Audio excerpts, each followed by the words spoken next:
Hello, everybody.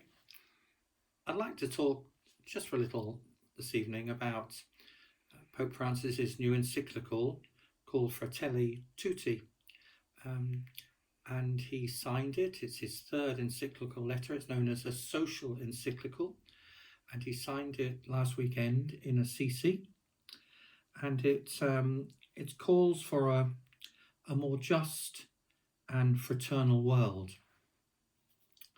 And I'd just like to just very, very quickly just go through the structure of the encyclical and then just say a word at the end. It's divided up into 8 chapters. The first chapter is a sort of description of the world as Pope Francis sees it at the moment, or the problems of the world as Pope Francis sees them at the moment. That particular part of the encyclical is called Dark Clouds Over the World, and he highlights some of the ills that we're experiencing at the moment, a market logic that's based just on profit. He talks about selfishness and indifference towards the common good, a culture of waste. He talks about the trafficking of women, and to address those problems, he calls for global action. In the second part, he calls on us to be like the Good Samaritan. And in the third part, he pleads for a more open world. And he gives an example of that openness and that fraternal attitude by, once again, and it's a big theme of Pope Francis, to cancel foreign debt for the poorer countries. In the fourth part of the social encyclical, he talks about migrants and looks for a day when migrants don't have to flee their own countries, but if they have to be treated with justice and with goodness.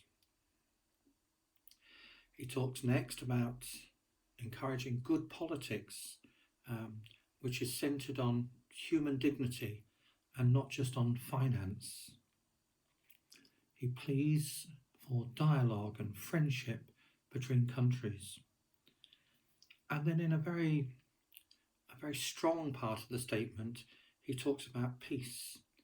He calls on us to remember past horrors and how horrible they were, so that we don't just become used to things, dreadful things that have happened in the past.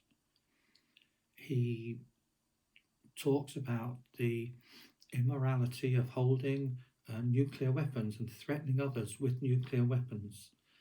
And he calls for the complete abolishing of capital punishment in the whole world. And finally, he hopes, he aspires that religion will be at the service of fraternity, and people won't use sacred texts to cause divisions. Rather, it should be, religious people should be at the service of fraternity. I would just encourage you, actually not particularly to read the social encyclical, if that doesn't sound funny, because it's very long, and it's quite hard to sort of read everything in such detail. But I've read, and I think I might commend to you, to read a good summary of the social encyclical, and to sort of pick up the points that good commentators have picked out from this long document. Be careful what you read about it on the internet. Some of these very, what I might call right-wing conservative blogs are incredibly critical of Pope Francis, but they come from a place, I think, in the main, and they feel Pope Francis is talking to them. Countries that hold nuclear arms, that still have capital punishment, unrestrained capitalism, so forth.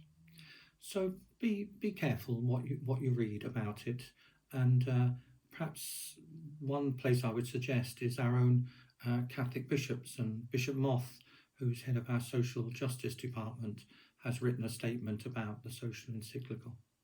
So I obviously commend it to you and read it in whatever way you possibly can. Thank you very much.